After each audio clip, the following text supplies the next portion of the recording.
Well, now let's talk about the new album, Sacred Ground, which you released just a few months ago.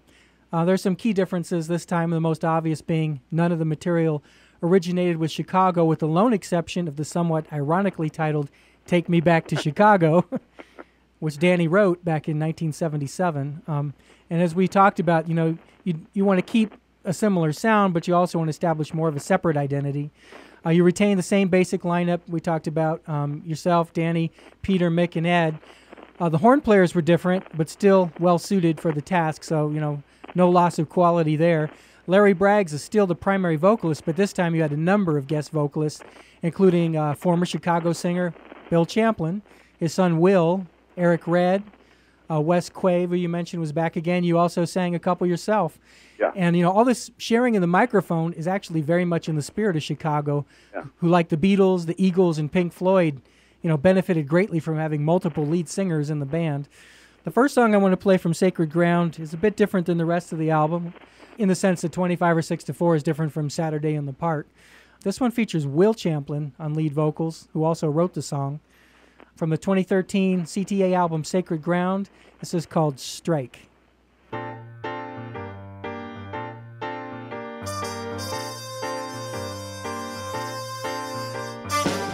I've been living with my heart on my sleeve.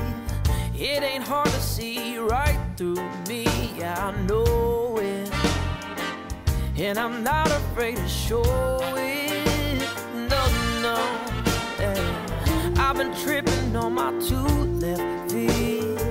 They say I'm all thumbs, but it just ain't me. But baby, maybe we can go out tonight. Your eyes are brighter than the stars tonight in the full moonlight, and I would be foolish not to hold where I stand.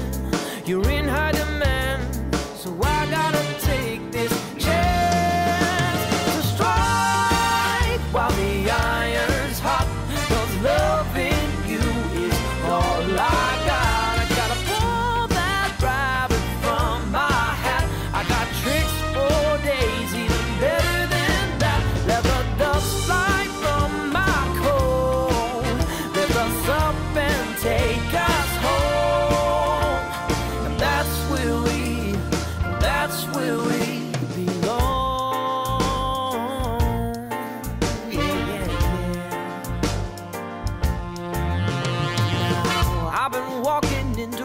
Some say would-be lovers got scared away. They weren't worth it.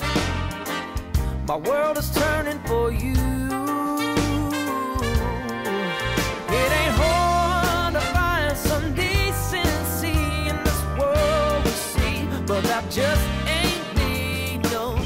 We've been living our lives so far apart until now. I found you somehow, somewhere in this crazy life.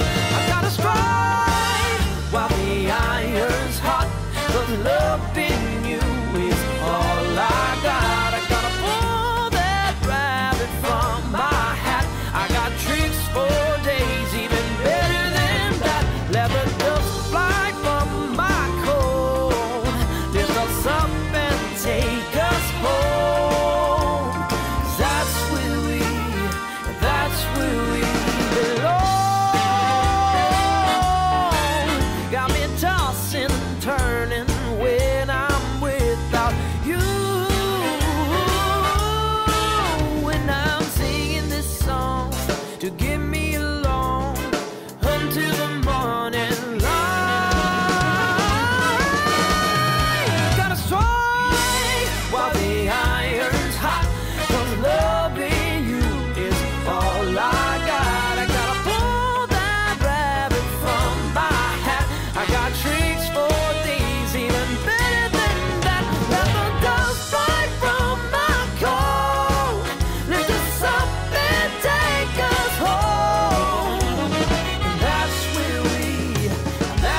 Yeah, well, could he sound any more like a young Stevie Wonder on that?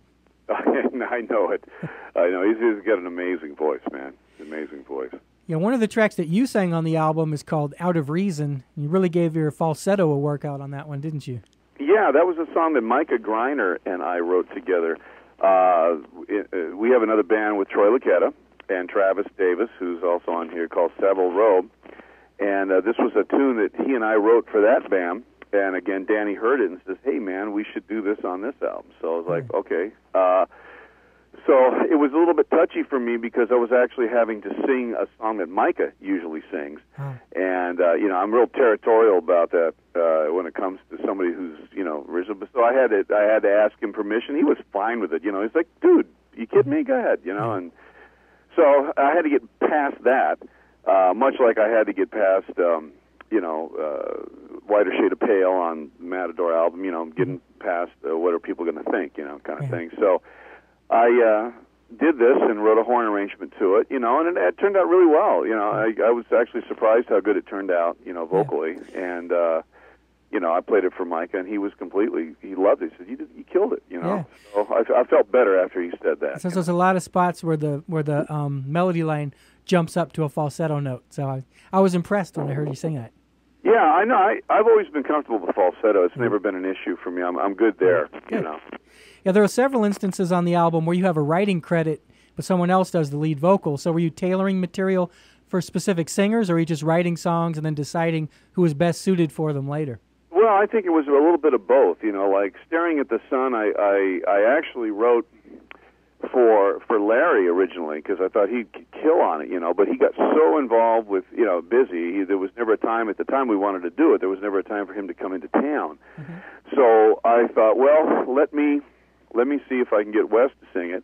I laid down a scratch vocal, knowing that probably Will was going to take the high choruses on it, and then Danny came back to me and goes, "What are you talking about? Why don't you sing this one, man? You sound fine. You sound great on it." And Ed said the same thing. Mm-hmm. So I said, all right. So I went back in and cut it for real. That's funny. So you did some guitar playing that was supposed to be Lyle Workman that ended up staying, and you did some singing that was supposed to be Wes, ended up being you. I'm glad you mentioned that song, actually, because it's the next one I wanted to play. And part of the reason is because you are singing the verses and Will Champlin singing the choruses, which is unusual yet effective. He isn't channeling Stevie Wonder on this one. He's more of a Steve Walsh from Kansas kind of thing. Yeah. But on this song I wrote for Ronnie Montrose. This was, a lot of people, most people don't know that, but yeah, it's for Ronnie. Well, it's a rocker, and I like the way the horns are incorporated into it because you don't hear those kind of mergings that much anymore. It's a fun listening experience. So let's not deny the listeners. Let's spin that one from a new CTA album, Sacred Ground. This is Staring at the Sun.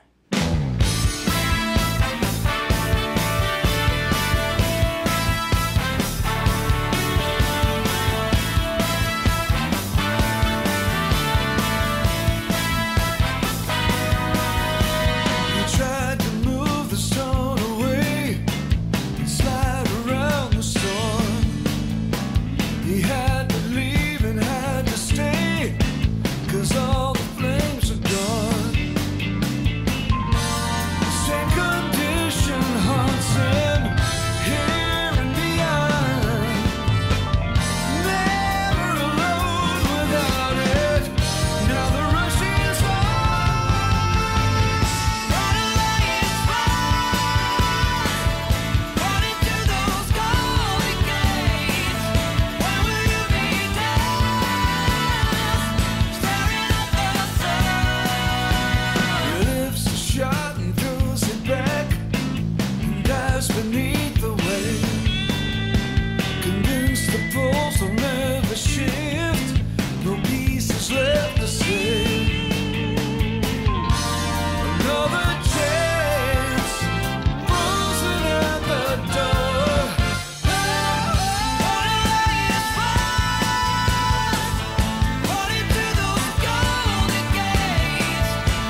Well, as I said, I like the horns on there, and also, some more smoking guitar work by you that would have surely made Terry Kath proud. And speaking of that, we mentioned how the first album was dedicated to him. This one is also dedicated to the dearly departed, the great bass player Bob Birch, who you already mentioned, and legendary guitar player Ronnie Montrose, who we spoke quite a bit about last time you were here, who both died pretty recently. There are 4 instrumentals on the album. One of them is a short piano solo by Ed Roth that's called Conviction, Song for Ronnie. Is that meant to be his Ronnie Montrose tribute? Yes, it was. Yeah, we were both very, very close with him, yeah. Yeah. Then there are 2 full band instrumentals that are bound to please Chicago fans. That would be Prime Time and In the Kitchen. And then the 4th instrumental is a solo horn piece by you called Corral. What was the inspiration for that? It was one of those things that when I had done the Three Fates project, I wanted to kind of explore different textures, and with The Morning Sun I had done all strings, a little bit of percussion, and I wanted to do something with brass. So I wrote this originally for that session, but we didn't have time to do it. There was so many other things that needed to get done, so I had it in my back pocket, and I thought, well, this might be cool as a prelude to Full Circle. So I orchestrated it for, along with Rick Keller, to be a 4-part, madrigal for horns, not orchestral. And we cut it that way, and it does. I think it works nicely as a kind of a little appetizer to get into the tune, and it sets up the piano that starts. So that's. Well, I was wondering if that was also meant to be. It's a bit somber. I mean, it's slow paced, and you did have those tributes, Bob Birch and Ronnie Montrose. I was wondering if it was your own, but it's like a carryover from Three Fates, so that's interesting. Yeah, it was, and again, at the time too, it was supposed to be a somber, more of a reflective mood, and I wanted, because I love the sound of brass, when it's in that. I don't want to use the term Salvation Army, but it's that type of thing where it can be so cool like that, when it's soft spoken. Yeah. And beautiful. I love those textures. I get your point, but it's a little more sophisticated than something. Oh yeah, much more. Yeah, yeah. When I say a little more, I was being a little bit facetious there. Yeah. Much more. In fact, I bet if you took a typical Salvation Army and put any sheet music in front of them, they're probably going to give you a blank look. Well, getting back to the vocal tracks, I don't want to shortchange Larry Braggs because despite all the guest singers, this is his gig. And the next track explains why. I guess the only track on the album not written by a band member. This was written by Al Cooper, Blood, Sweat, and Tears, one of the founding members of that outfit. And I'm not only playing it because of Larry's vocal performance, also because of your guitar playing. The main solo that you do and also the tag at the end is some of my favorite stuff I've heard you do, really, ever. Mine, too. You're very perceptive there. Yeah, this tune was one that Danny and I simultaneously suggested to each other almost immediately. It was like, well, if we're going to do a cover, what do we do? And I said, I know a great song, and he said, that's the song I was thinking about. It was amazing, because it was such a great song, off that first Blood, Sweat, and Tears album. So we wanted to do that, and Larry just killed the vocal on this thing.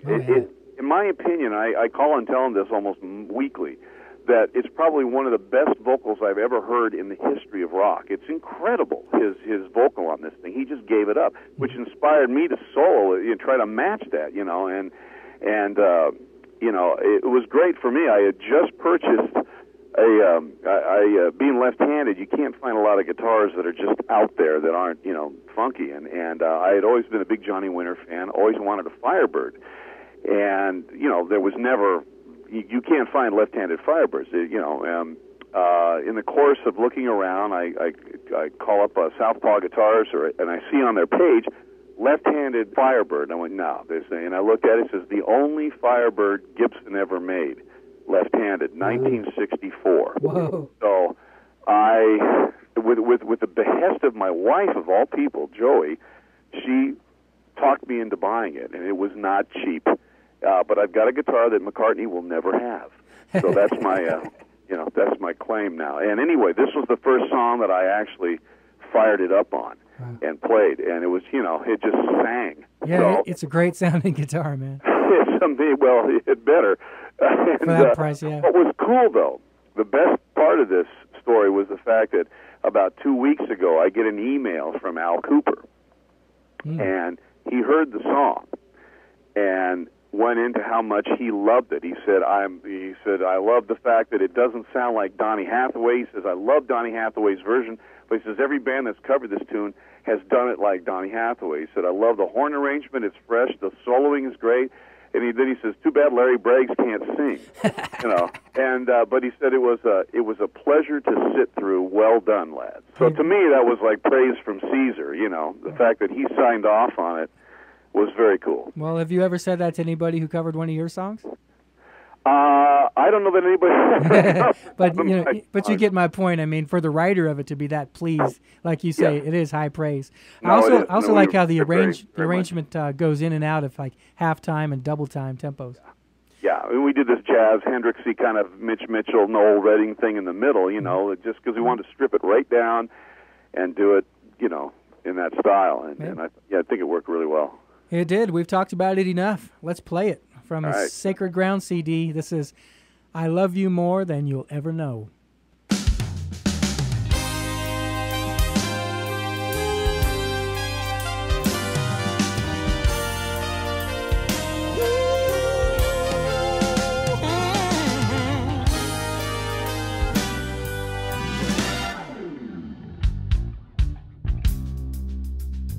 If I ever leave you, lady, you can say I told you so. And if I ever hurt you, baby, you know I hurt myself as well. Is that any way for a man to carry on? Do you think I want my loved one gone? I love you more than you'll ever know. More than you'll ever know.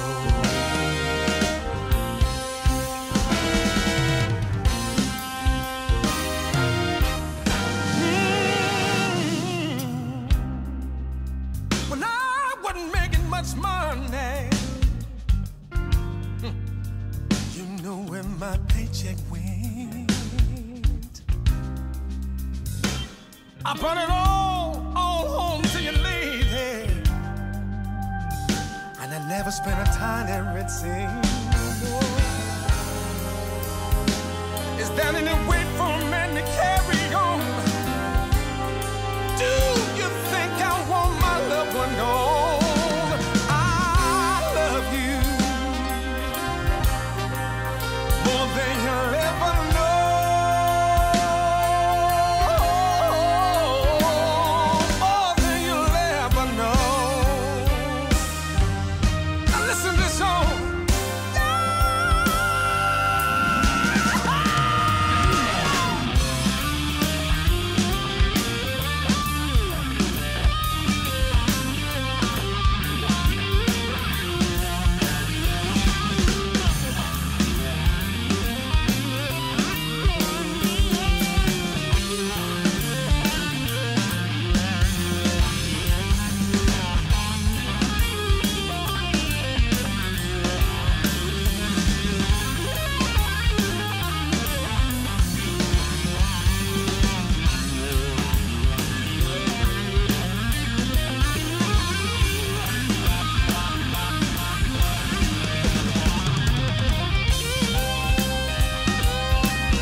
can be anything you demand.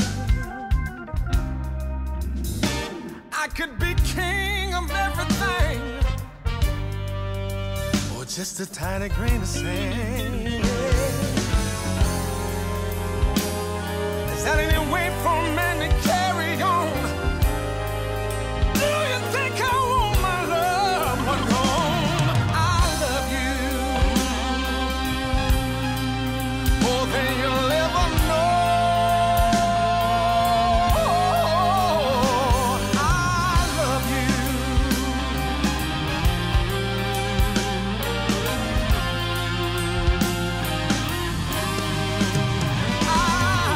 I love you.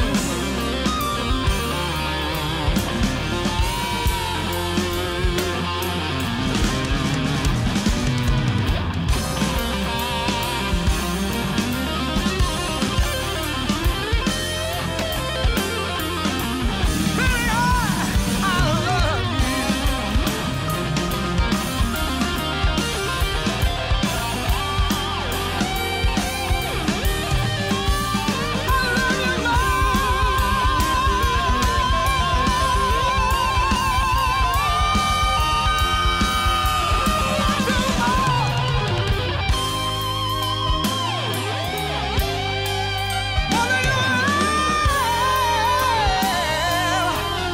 Anybody will ever. I love you more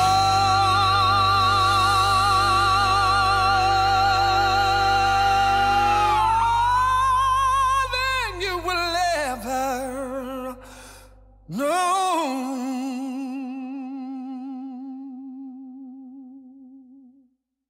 Yeah, well, you were feeling it on that one. Oh yeah, yeah. It was an interesting arranging choice to just let it die out on his voice instead of coming in with a big crashing chord that we were all expecting. Well, that's exactly why. You don't need it that way. When you hang somebody out there, man, it's like the coyote is chasing the roadrunner off the cliff. You know, that moment before he plummets is that moment there, you know. Yeah. Oh, that's awesome, man.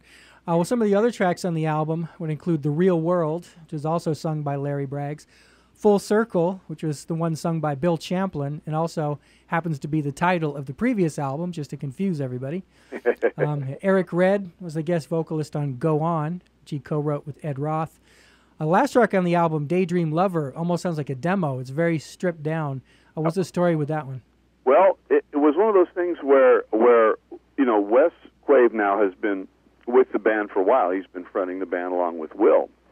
And we had a representation of everybody that's been in the band, you know, except for Travis, who's playing bass with us now, and Wes. And Ed had come to us and said, you know, man, we need, you know, we had got the album completely done. We were ready to go with it. He says, we need to represent Travis and Wes on this album. It's just not right for them to be playing with us and not have something on the album. And we all agreed. So I talked to Wes. I said, Wes, do you have anything that you think might work for the record, you know? And he did. He brought this tune in, and I said, okay, this is going to have to go right at the end, like a bonus cut.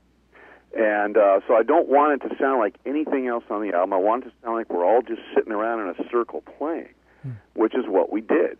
You know, we had Luis Conte come in to play, you know, cajon, and Travis played bass. I played acoustic guitar, and we just all did this as an ensemble piece and wanted it in your face, completely dry, you know, and different, so that it made some kind of poetic sense to have this at the ends. It was more of a modest kind of, this is what the band is, you know, when we're just sitting around the campfire kind of thing. Nice, yeah. You know, no horns, you know, we didn't want it. We wanted something that was, you know, different. And you go back and you look at those Chicago albums, too, you know, there was not horns on everything. You know, it might have been just a simple prelude to something or whatever it happens to be.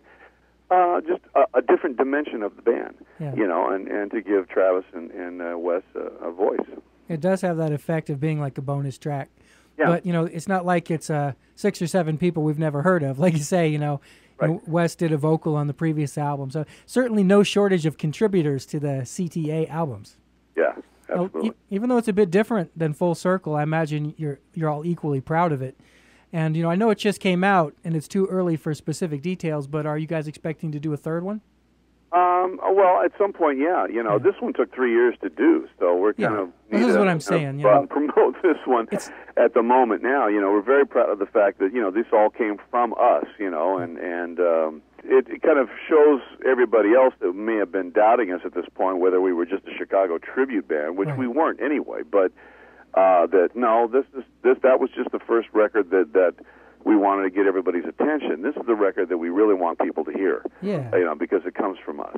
Yeah, and you're on a roll now. It's like when people have a kid and you say, "Are you going to have any more kids?" They're like, "We just had this one. Give us a break." But I just mean, let's raise this one for a while. I just mean as a group, if you're thinking, "Yeah, this is going to carry on." I figured the answer was yes, and you you all have other things you're doing, but and hopefully be able to trim down. It was like 6 years between the first two, so hopefully. Oh yeah.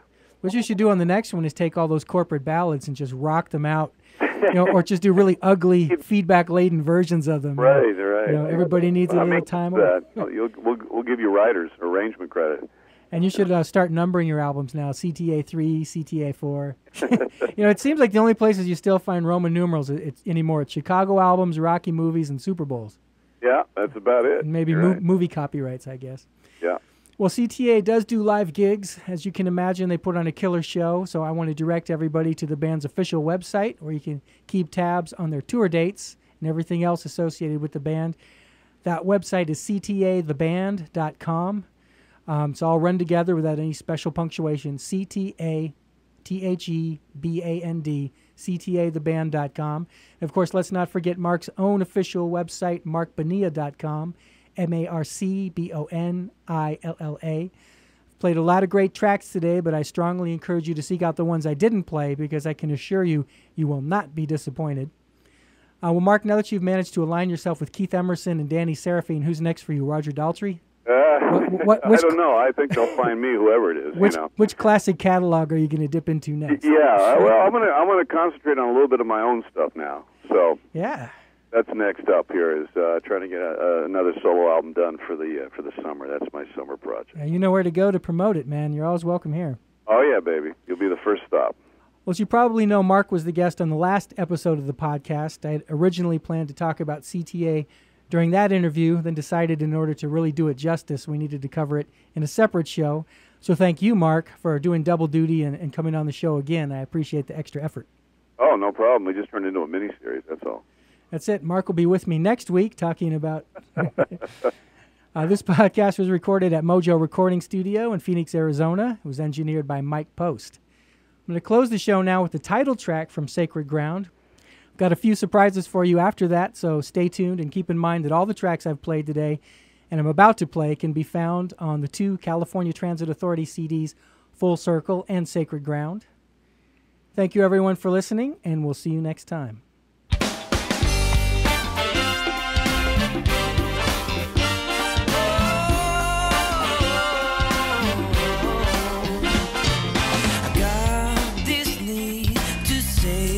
What's on my mind? It's hard for us pretending things are fine. All we need is time to set things right. Before we start in breaking hearts tonight.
As time goes on, I realize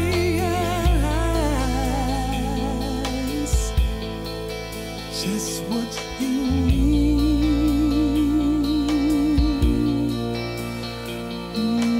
to me.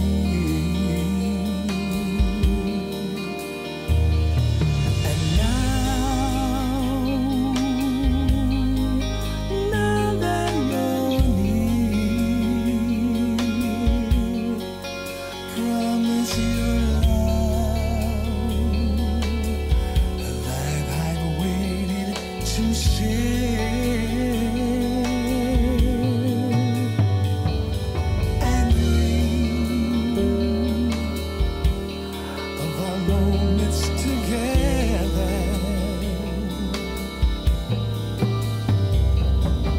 Color my world with hope of loving you.